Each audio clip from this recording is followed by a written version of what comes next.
for those students who doesn't have a base in these subjects like history and geography, especially I was a science background student, so I lost my touch with art subjects from the 10th standard onwards. So I restarted the NCRT textbooks for getting that base back, then went to the standard textbooks. And I think for prelims, we need to attempt the mock test regularly. We can do the questions because Unacademy also provides so many kind of mock test series for this. Any institution will provide for that because mock test will identify or enable you to identify the mistakes.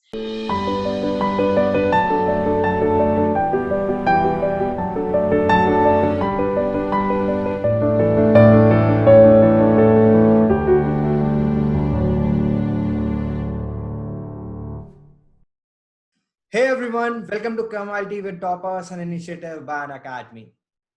मैं हूं आपका दोस्त, आपका educator अमन शर्मा. दोस्तों, who is a successful warrior? A successful warrior is the man with a laser-like focus. And today I will be connecting with a very focused and amazing personality, Dr. Arun Nair, who has secured All India rank 55 in UPSC 2019. So let's join in with Dr. Arun Nair and we will ask some amazing questions.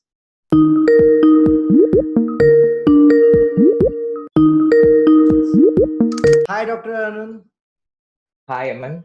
Hi, Unacademy. Hi. How are you? Going good. Well. My heartiest congratulations on this big feat. Thank you very much, Aman, and also thank you for the platform. Let us discuss about your journey. Please tell us something about you. Okay, as you know, my name Arun Nair. Actually, I belong to the state of Kerala, the Godson country, one of the beautiful state in India, and I belongs to Kollam district in the state of Kerala. I did my schoolings in Kollam, and professionally, I'm a doctor.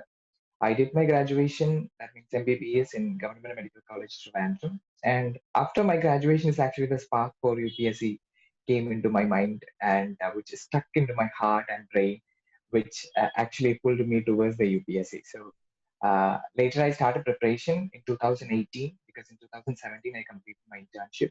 In 2018, I started preparation for UPSC. The initial attempts were failure, but of course, failures are the steps for success. In 2019, I was able to crack all the three stages, and now in front of you, sitting as a successful person.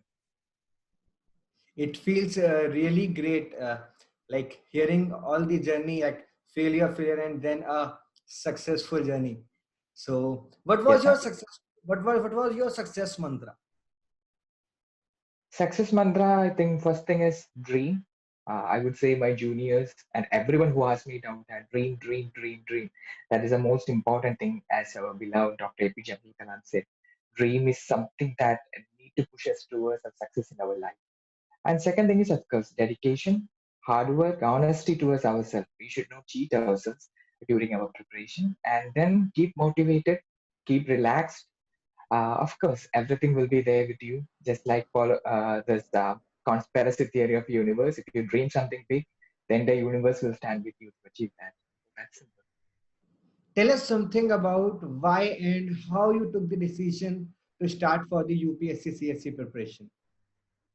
Uh, Actually, it was a turning point in my life, I would say, because UPSC preparation or becoming a civil servant was not a dream during my school days and all. In the case of many candidates, but see, to become a doctor, that was my passion.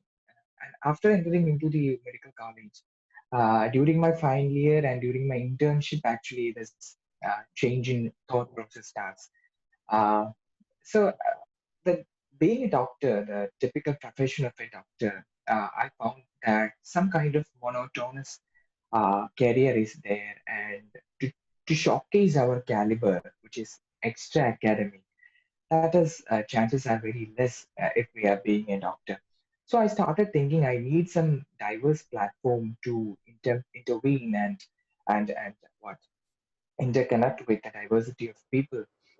Being a doctor is something that put limitation on my ambition. So I started thinking about some other career. Of course, from a doctor to some other career, there are very little options are available. UPSC Civil Service was one among them, and which is a prestigious career in our country, not only in our country, in the entire world itself. So I started thinking about it and changed my plan. So, Dr. Arun, why and how you took decision to go for the UPSC Civil Services examination and become a civil servant? So Aman, see, the UPSC or being a civil servant was not there in my dream during my school days. Like in many of these candidates may dream about this from very young age itself. Uh, to become a doctor was my passion and a dream during my school days, and that's why I joined a medical institution to take this graduation of MBBS. But during my final years, as well as during my house agency period, actually, I started to think over that. When we start to look at this profession very closely, that is a profession of a doctor, I found out that it is a kind of monotonous thing, that we are doing the same similar kind of job every day, and that was hardly give me some satisfaction. See, the self satisfaction is much more important if we do some kind of job. So I started to thinking I need some other platform to showcase my extra academic capabilities and caliber also. And for a doctor, there are only a handful of options are available in our country, and civil services one among them, to have a diverse platform to interconnect with multiple frontiers of people. So I started thinking, why can't I choose civil service? And there were many examples in our state itself that a medical professional which are converted into civil servant doing excellent job in their career. So all these combined together to give what a strike in my mind to start preparing for UPSC. Great. And like when you were changing your profession, like from being a doctor to being a civil servant, was there any challenge you faced? Of course, challenges is not a new thing in the UPSC journey, and I would say that challenges are like two kind of challenges. One is directly related to UPSC examination, and another were the personal challenges. And the UPSC examination related challenges are like, see, in the case of a medical professional, we are completely focusing on the academics related to medicine. And in the case of UPSC, the syllabus is vast from what history to geography to internal security to international relations. We need to have a knowledge in every aspect of a human life and a country and this world. So shifting focus from something that is very confined to medical knowledge to a very vast and wide syllabus was a challenge for me. And second thing is was related to personal life. Like many people asked me, why do I need to change my career from being a doctor to a civil servant? Why do I waste a medical seat which can be given for another student and to become a doctor and serve the society? And many people actually question my ethics also. Why do I waste a medical seat in this regard? But see, challenges is nothing new in everyone's life, but how effectively we overcome the challenges the shows the quality of our success. So I overcame all those things. UPSC की journey में सबसे challenging portion होता है current affairs. मैंने अपने teaching experience से समझा है कि अगर करंट अफेयर्स को बेसिक सेलिंग कर दिया जाए तो प्रीलिम्स, मेंस और इंटरव्यू तीनों स्टेजेस की तैयारी आसानी से हो जाती है। पढ़िए मेरे साथ और न्यूज़पेपर एनालिसिस कवर करें एक आसान तरीके से। मैं हूं अमन शर्मा और मैं यूपीएससी सीएसई के लिए अनअकैडमी प्लस पे लाइव पढ़ाता हूं। I totally agree with you because a profession and a career are two different things. Like if an engineer is going for a civil services or a doctor is going for a civil services or a scientist is going for a civil services, this doesn't mean that he is wasting the profession. But in my personal opinion, he can utilize that thing in a very positive manner. Yes, of course, because we have seen many examples during this COVID period itself.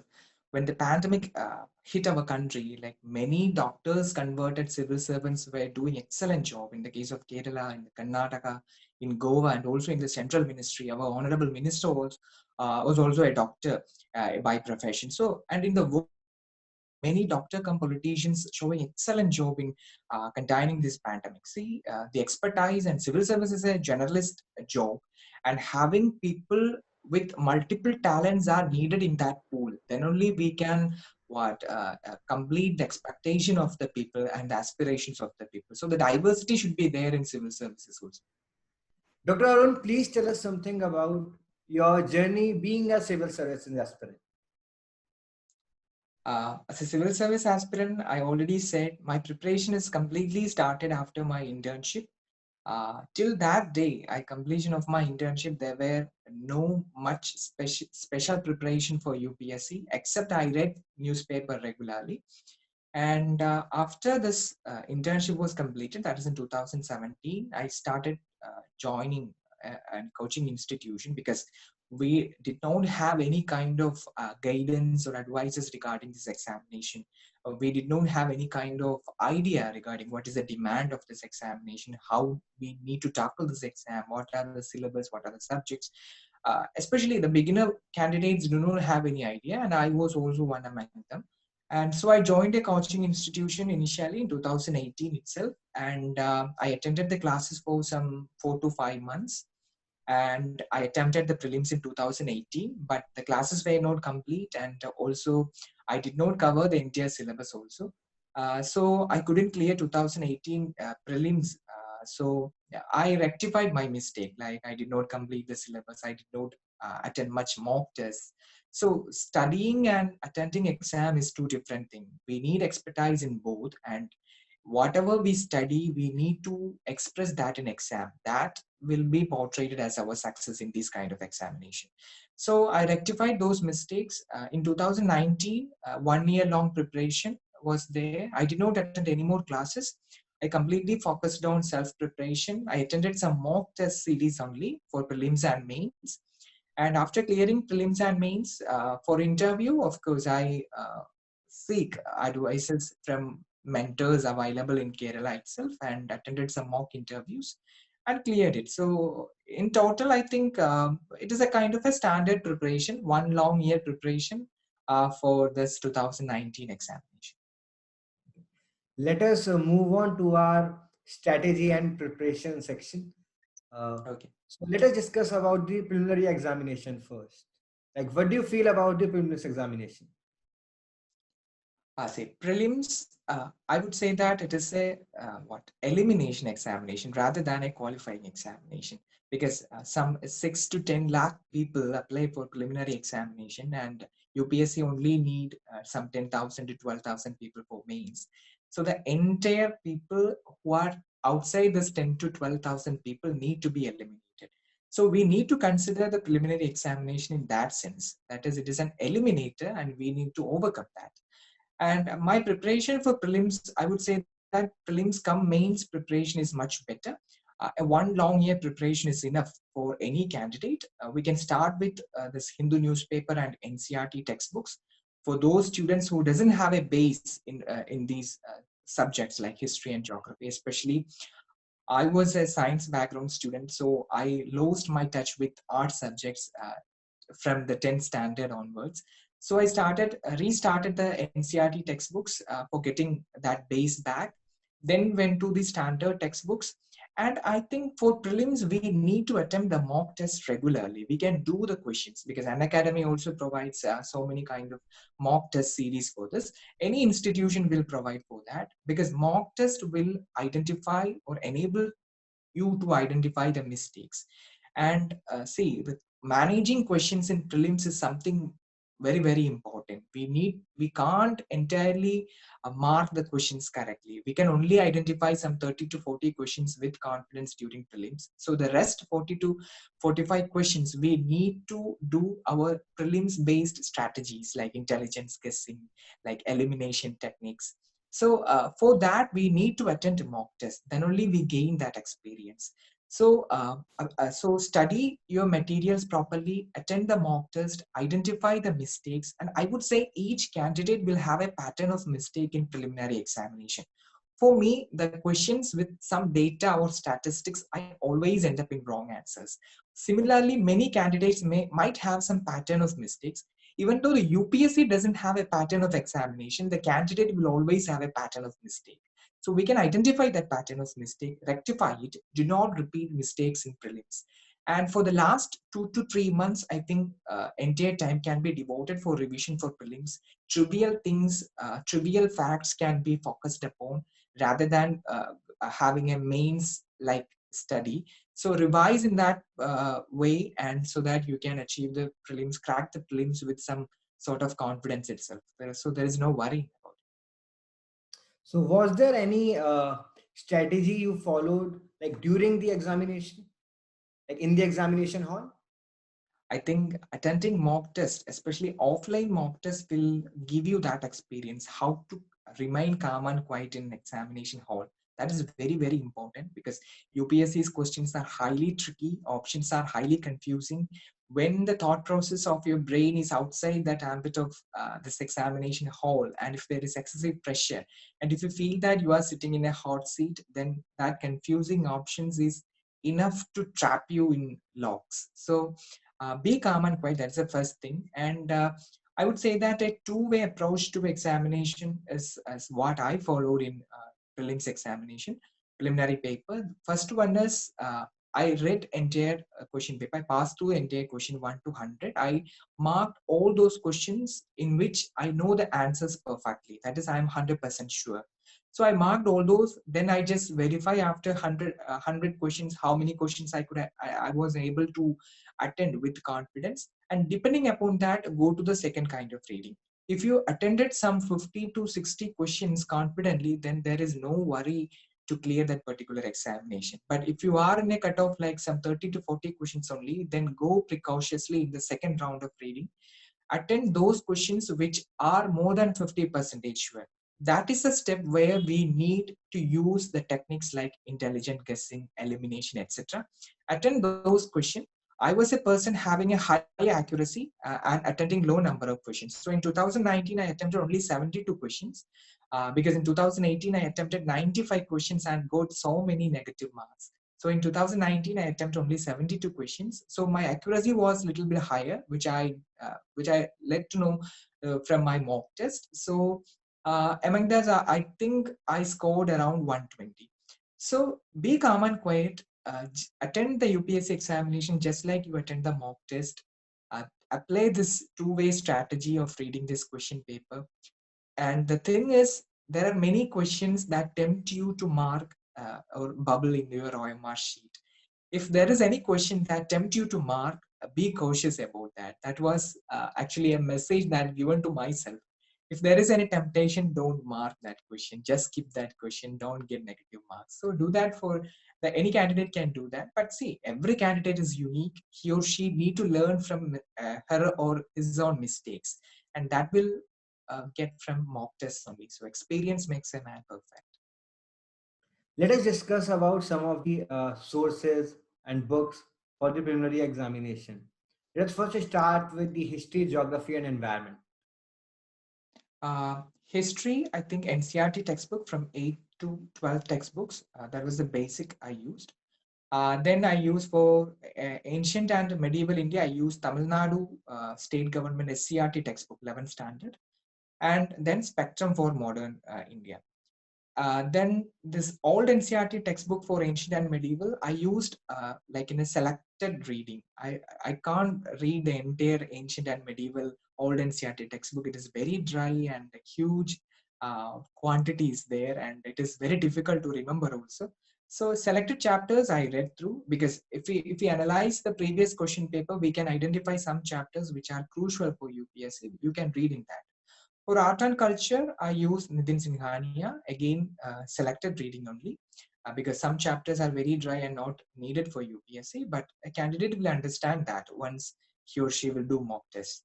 And for geography, 8th to 12th NCRT textbook I used. Then I had some class notes when I attended my coaching institute. So I used that class note also. Then Majid Hussain, Geography of India, some selected chapters like monsoon, rivers, forest, soil, vegetation, those chapters I read from that book. Then of course, Atlas is very, very important. That's about history and geography. And then about Indian society, I mainly used IGNOU material, the Indira Gandhi Open University material for sociology. And other than that, I did not read much about sociology because we will get it from many other subjects. So that was my main material. So that's about these three. And about polity, economy, current affairs, and general science? Polity, of course, everyone know Lakshmikant is a must. Then a bare act of constitution is also very, very important. I think any book that will give that the articles will suffice for the bare act. And Lakshmikant for polity as well as governance, I used both. And then for economics, I used Ramesh Singh. But NCRTs are very, very important for economy, especially for a science background student. We did not have any idea about economy. So NCRTs, especially 10th, 11th and 12th NCRTs. But the thing is, the data and statistics in NCRTs are outdated. So use the concept only in that NCRT textbooks. Then Ramesh Singh will suffice. And for science and technology, my classroom notes were available. I used that. Then environment, this Shankar environment book was I used. And then everything for current affairs, I think Hindu newspaper will suffice one thing. Second thing is a monthly magazine of any institute. I don't think any difference between this compilation between various institute. But the thing is, use only one monthly magazine. Then I used PIB. I regularly followed PIB updates. Then I followed Rajya Sabha TV and one newspaper analysis video in YouTube. So these were my sources for current affairs. So, as you have already experienced three preliminary examination, do you feel that there is a change in pattern or the dynamicity in the prelims examination is growing? I think yes. Even though we cannot put a perfect demarcating line between static portion and dynamic portion, I would say there is a considerable weightage to current affairs linked portions. It may not be directly asked from current affairs, but current affairs linked static portion also. So I need to club these together, the current affairs and current affairs linked static portion. For example, if you are taking questions from polity or governance or economy, many questions are coming which is related to the current affairs in the last 1 year. So this dynamicity is there. If we are looking in 2017, 18 and 19 paper that I attempted, I saw this pattern. Then about the weightage of various subjects is actually changing. UPSC is unpredictable PSC. So the weightage is changing, but every subject is actually having almost a plateau like weightage. The important thing is, since IFOS exam is also included in this, environment and science and technology having little bit increasing weightage these days. So I felt it personally, that is environment and science and technology. But other than that, this dynamicity is there. I think that dynamicity is necessary to create an equal platform for the veterans and the newcomers. Otherwise, the veteran will score high scores in prelims examinations, and the newcomers will drag behind. So the dynamicity is there. So current affairs is very, very important, and this doesn't mean that we need to study only current affairs, but current affairs should be our pointing finger towards which are all the topics that is important for preliminary examination.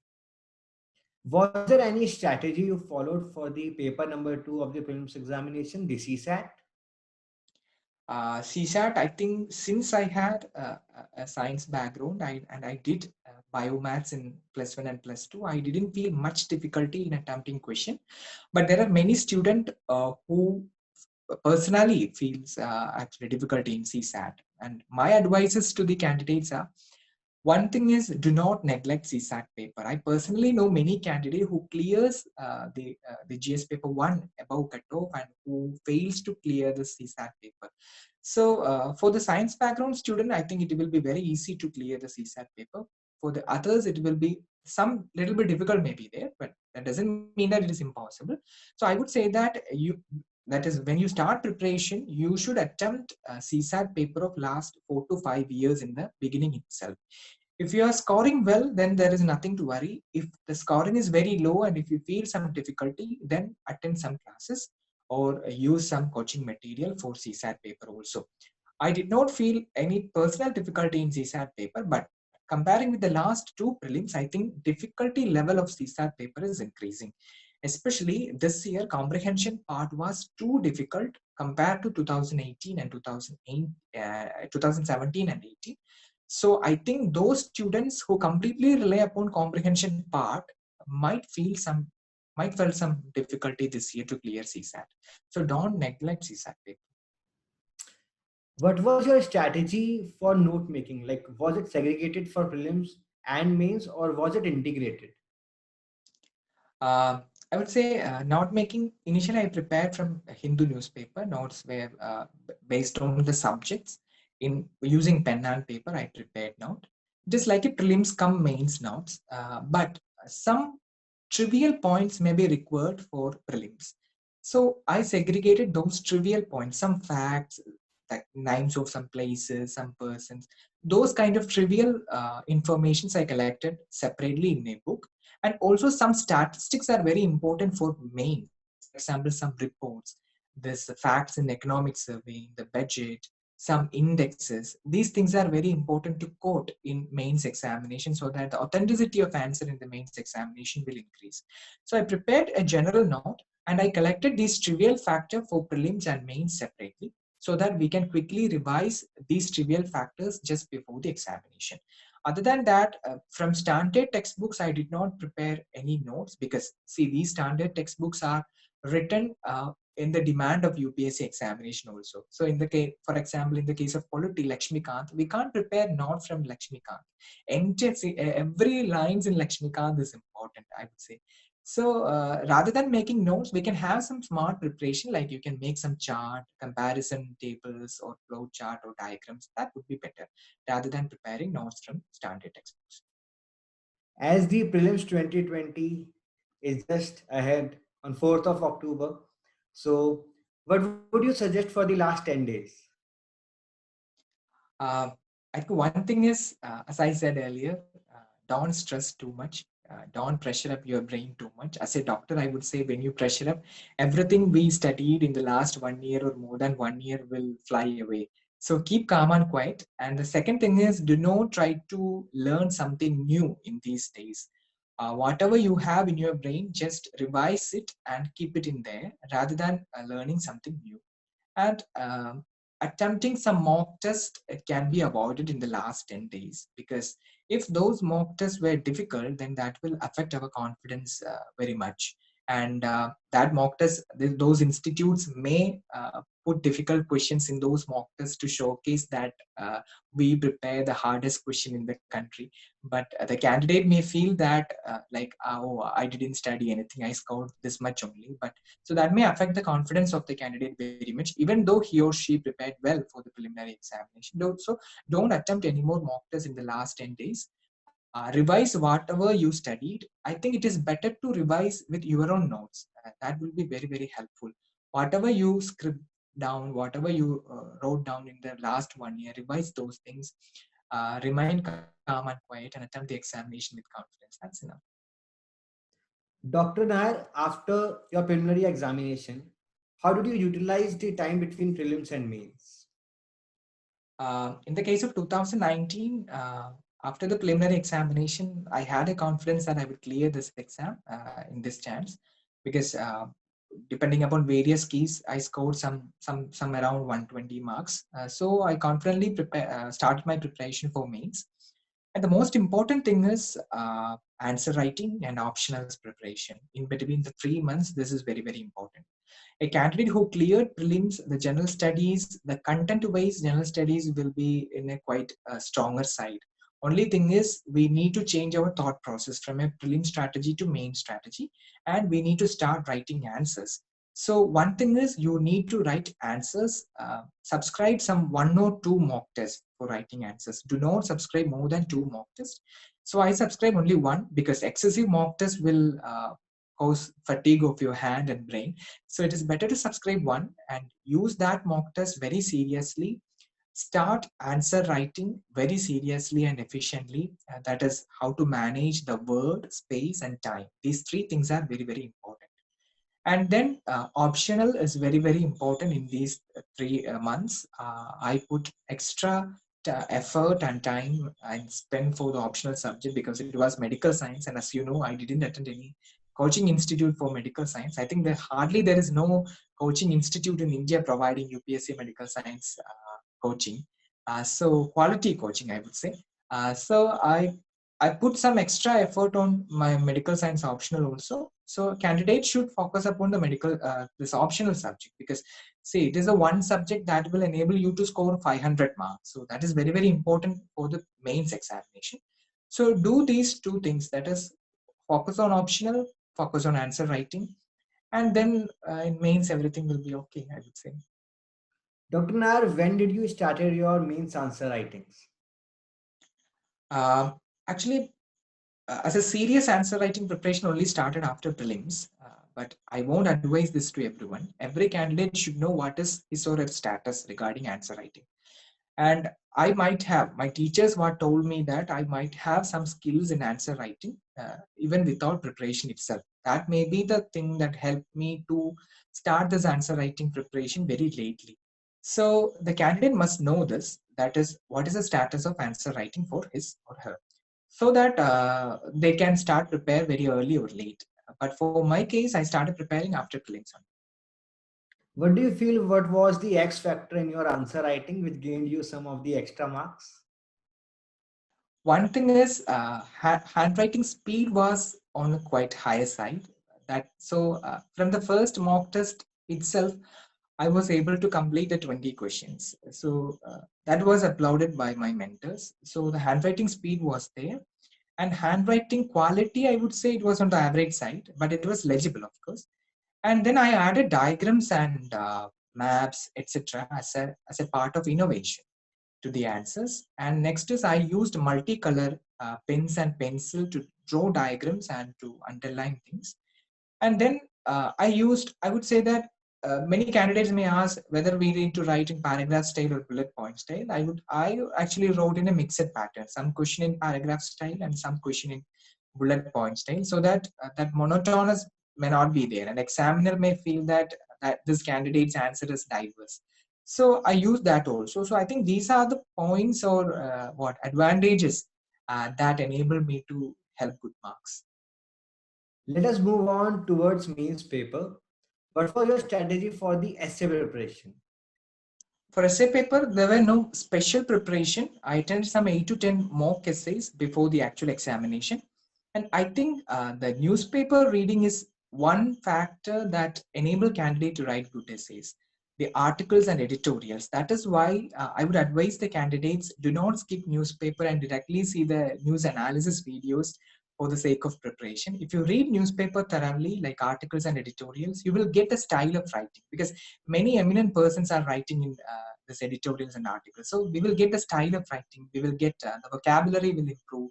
Then we will understand that how a subject or a particular topic can be structured and write, like in a pros and cons, how we need to conclude, how the statistics and data can be portrayed. So this kind of information we'll get from the article reading. So that helped me immensely. There is no doubt in that. And for particular like a tips or something, I would say we can remember some quotes. Like we don't need to write quotes in every paragraph, but if we remember quotes regarding sector specific, for example, I remember some 1 to 2 quotes of eminent persons regarding poverty, regarding women empowerment, regarding human values. Similarly, I studied quotes in each sector so that we can use it in the essay paper. And then I also mentioned the essence of books I read, the movies I saw in the last 1 year. So I think these things can be included in the essay. That will give some kind of a new tinge to our essay rather than the traditional way. So I think these things can be experimented. Let us move on to the GS paper number 1. I have two questions in my brain. Point number 1, the portion that is like linked with the prelims examination, the history, the portion of the geography. So was anything you shifted your gear in, like anything extra you did it for the mains preparation, like apart from the sources in the prelim examination? And the question number 2 is, what about the subjects which are not included in the prelims examination, like Indian society? For the first part of this question, like for history and geography, the sources were the same. Like the textbooks and standard textbooks and materials for the prelims I followed in the mains also. But the thing is, we need to clarify our ideas. We need to have a different thought process for the mains. We need to learn the essence of the things in the case of history and geography. For example, if something asked about a cyclone, we need to know the factors related to the cyclone, tropical cyclone or temperate cyclone, whatever it is. So the thought process should change. For the prelims, we are focusing like elimination of options. We can use those kind of tricks. For the mains, it is not possible. So the thought process should change. That is the one thing. And analysis kind of thought process should be there for the candidate. The sources were the same. For the second part of the question, I think for the sociology or Indian society related things, I followed, as I said earlier, the IGNOU material and current affairs. I think these two things are enough for a general candidate to attempt Indian society question. If you are having a sociology background, it is better. You can write good answers. I think for the general candidate also, these materials are enough. And what about your GS paper number 2, the constitution, polity, governance, social justice, and specifically the international relation part? About the polity, I would say we can reduce the dependence on Lakshmikant for the mains examination, because Lakshmikant is mainly the trivial factors. Those things are important for the mains. So I would say that current affairs oriented polity learning is much better for the mains examination. Whatever things which comes in current affairs, that can be that should need to get focused in our preparation. And another thing is, as I said earlier, for to improve the quality of answer, we can use articles, we can use schedules of constitution, we can use famous courts in Supreme Court, the verdicts of Supreme Court, etc. So I prepared these things in an entirely different book for the mains examination. If we add these kind of things, the authenticity of the answer will improve, the quality of answer will improve.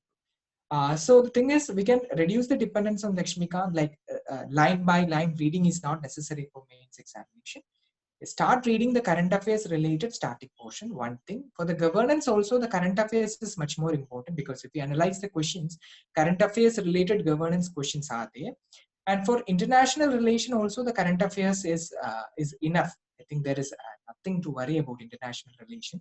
Like if the candidate is like pursuing or following the events in the last 1 year in the international arena, it is quite easy to write the answer. But the answer writing modality should be like in a diplomatic way. Like you should be an IFS officer when you attempt an international relation answer. So like in a diplomatic way, like in the concept, we don't have permanent enemies, we don't have permanent friends, and international relations are based upon the national interest. So those kind of thought process should be there when we answer the question. So otherwise it is okay. But even if like in a gist, I would say the thought process should change. That is a very important point. Mains examination and analysis kind of a critically analysis kind of thought process should be there for the candidate. And what was your strategy regarding the GS paper number 3, the economy, environment, science and tech and internal security? Economy, I would say, if we know the basics, like from the NCERT or any standard textbook, it is very easy to answer. But again, to improve the quality of answer, GS paper 3 is the most dynamic paper among the four, I would say, because more current affairs related questions are asked in GS paper 3, even if it is economy, environment, or science and technology. So current affairs in these three sectors, it is very important.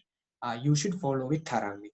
And for the economy, the core concepts should be aware to the candidate, and those core concepts should be applied in the examination also. That doesn't mean that you need to write as an economist, no, but the core concept should be there. Second thing is, for the economy and all, statistics and data is very important. As I mentioned earlier, we can mention economic survey, we can mention budget, we can mention some reports of eminent organizations like Niti Aayog or IMF or World Bank, etc. If we are mentioning these kind of reports in the introduction itself, like according to economic survey of 2019 and 20, the examiner will get impressed and he or she cannot question you back what is authenticity of this statistics or data. So your answer will be perfect. Whatever thing you wrote in the body, even if it is not up to the expectation of the examiner, if we have a striking introduction in as an answer, then everything will be fine. And also in the conclusion, we can use the SDG goals and all. For science and technology, my advice is go through the current affairs and try to link and give some examples in science and technology, especially if the candidate giving examples like application of science and technology in the everyday life. See, science and technology in everyday life is a topic in UPSC syllabus. So if you are giving such kind of example, then the examiner will understand that this candidate is good enough as a civil servant, because even though he or she know the science and technology, they can use it in the everyday life of the poor people. So this kind of application should be there. And in the case of environment, I would say we need to have a balanced approach between environment and development.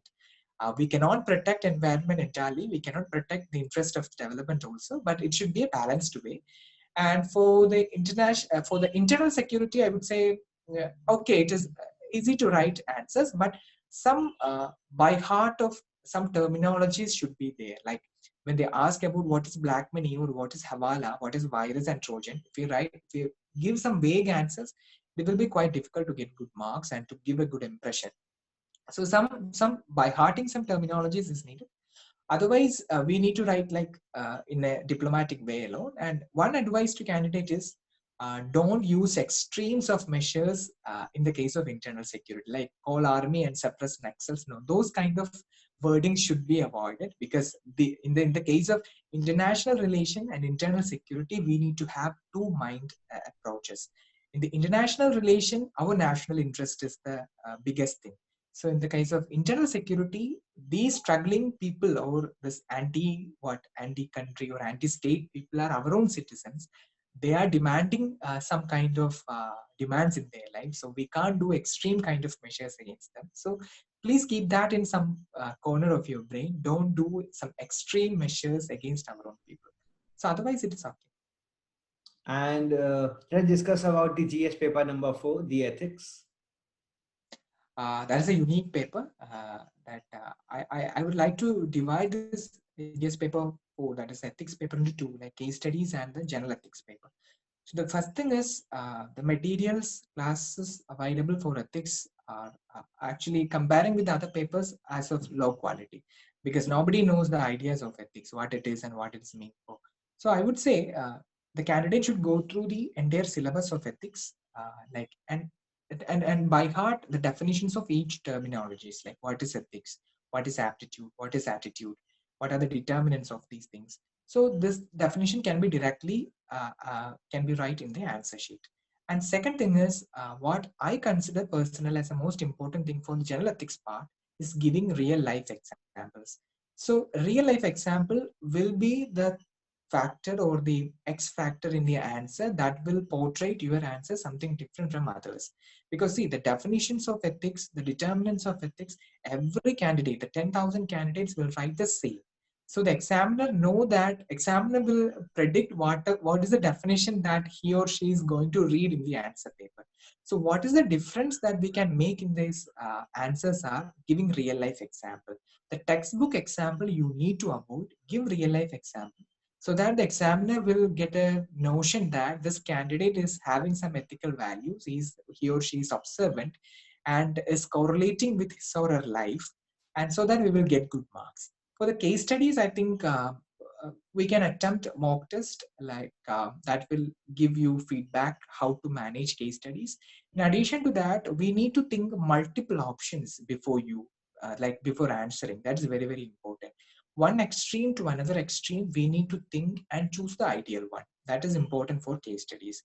One extreme to another extreme means like sitting idle in a situation to resignation of job. That is, I would say, the extreme to another extreme. We can think about all these options and identify the perfect. But and I would say when you write this case studies, you should be pro poor, pro woman, pro children, pro marginalized. Whatever concept in your mind against these things, just skip it away, and you should be having a thought process in this pro poor concept. Think like a civil servant in the ethics paper. Yes, of course. Not like civil servant, but a human with ethical values. That's enough. Let us discuss about the optional paper. Specifically, this particular portion I really want to learn about, because you have prepared by your own without any of the coaching help. So please tell us about the strategy, because many of the medical aspirants would be looking forward for this particular section. I think medical science is an excellent optional subject for MBBS graduates. I would say there are some pros and cons, but it's there for every optional subject.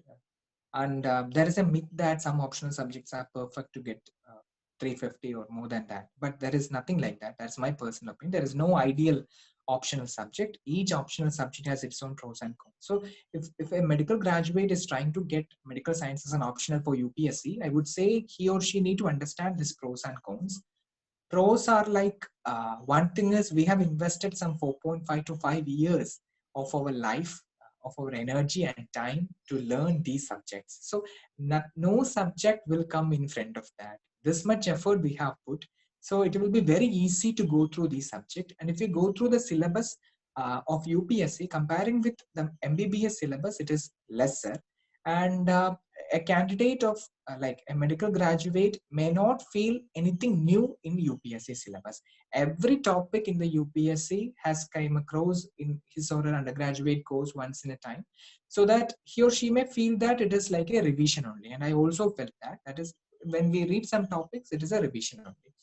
And for the graduates of medicine who try to get this medical science as an option, one thing is use your standard textbooks, that is undergraduate textbooks for the preparation, rather than going behind some low quality materials available in the market. So it is better to go with the standard textbook, and it is better to prepare notes for each topic. And if it is possible, complete this notes preparation before your prelims itself, so that you can completely invest your time to learn these or revise these during the time between prelims and mains. So prepare notes based on standard textbook. Just refer one textbook. We get hundreds of textbook for each subject in medicine, but that is not necessary. Just one subject. Go through it thoroughly, prepare notes. You can revise it very easily. And the advantage is there will not be any question that you need to skip. If you choose some other subject like anthropology, zoology, whatever it is, there can be one or two questions which may come out of syllabus. And for a new candidate who doesn't have the base knowledge in this new subject or new topics, we may not be able to attend those questions. For a medical science graduate who take medical science and optional, he or she able to attend entire question, 100% of question, because there is nothing like out of syllabus. We know something related to that question also. So that's an advantage for medical science. Let us move on to the next section. Let's discuss about your interview. How was your interview? How was the board? And tell us about some of the questions you still remember. Actually, my interview was in the post Corona period. It was in 27 July. So there were immense pressure on me because this interview was postponed, and when it is going to happen, the entire country was struggled under Corona. So there were some issues like that, and like for a South Indian, like going to Delhi alone, and especially Delhi when there was a high number of Corona cases. So all those pressures were there in addition to interview pressure. But the UPSC took care of us very, very effectively. So a good care was there. And see, the interview from the gate of UPSC Bhavan itself, it is a lot of experiences are there. And for the interview, like using mask, gloves, and face shield, that was quite difficult for us to convey ourselves before the interview. It was a new experience because during mock interviews, we were able to show our facial expressions. And I was a little bit disappointed because I got some applause from my mock interviews that I has a good facial expression and confidence on my face. So that worried me that how I was like I was unable to express my non-verbal communication to the board, because see, this is a personality test. So along with the verbal communication, non-verbal communication is also important. So that's about the interview experience. And the board was David Sadboard. Actually, he resigned from the UPSC quite back itself, but he came back and did interview. But it was a nice experience, very cordial. They understood the pressure of the candidates because of Corona, so they didn't put much pressure. In addition to that, 5 members were there. Everyone put mask and social distance were there. So they were very cordial. They mainly asked from my DAF only. Since I have a medical graduation and the Corona pandemic was at the peak, majority of the questions were from the medical science itself.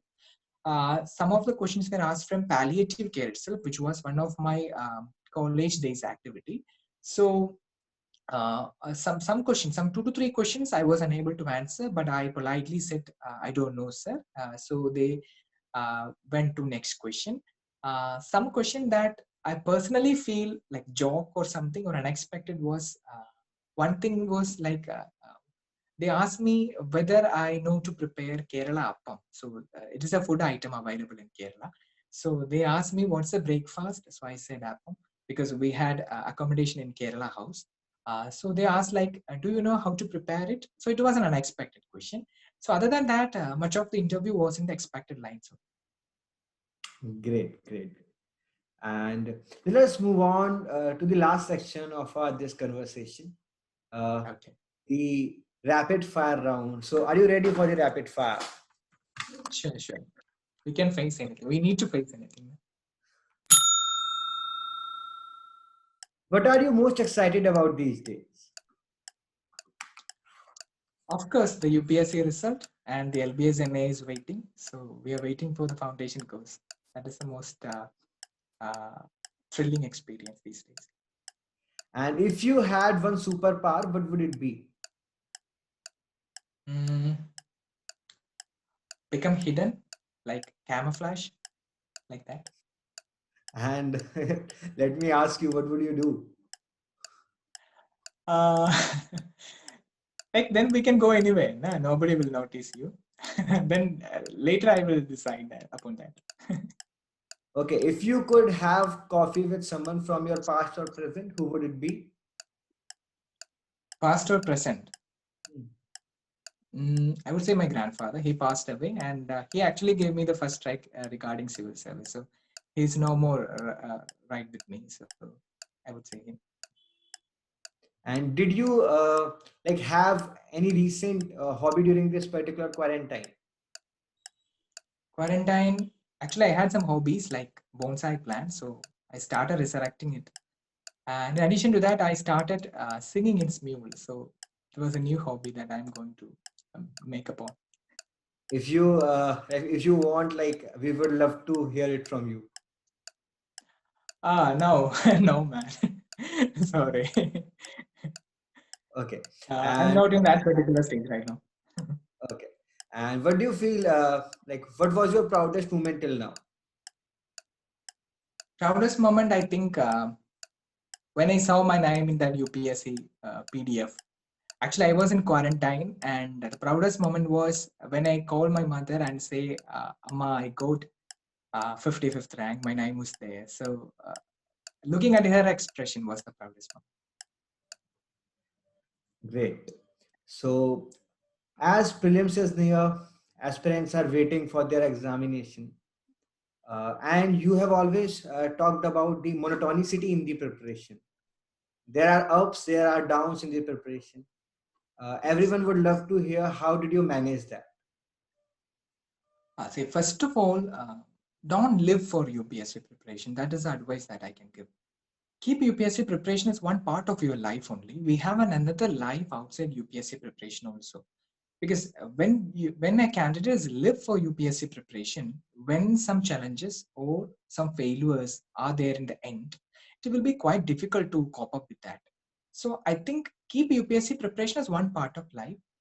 Find some time to spend with your near and dears, like your parents or friends, whatever it is, and do some like spend some time for refreshment also. There is no need to go for UPSC preparation 24 into 7. You can go for outings, you can go for trips, you can watch some movies. There is nothing wrong in that. You can chat with your parents, you can talk with your friends. There is nothing wrong in that. So don't live for UPSC preparation. So that is what I would say. It is your life, and it is not UPSC which is more important. Anyone you would love to tag for the next Chamomile Tea with toppers? I would say Anu Joshi. It was a lovely conversation with Dr. Nair. Thank you for joining us, and our heartiest congratulations and future wishes also to you. Thank you, Aman. Thank you very much for spending this much time with me. Thank you, Unacademy. चल उठ जा let's crack it जोर दे लगा let's crack it भीड़ को छोड़ दे let's crack it रास्ते मोड़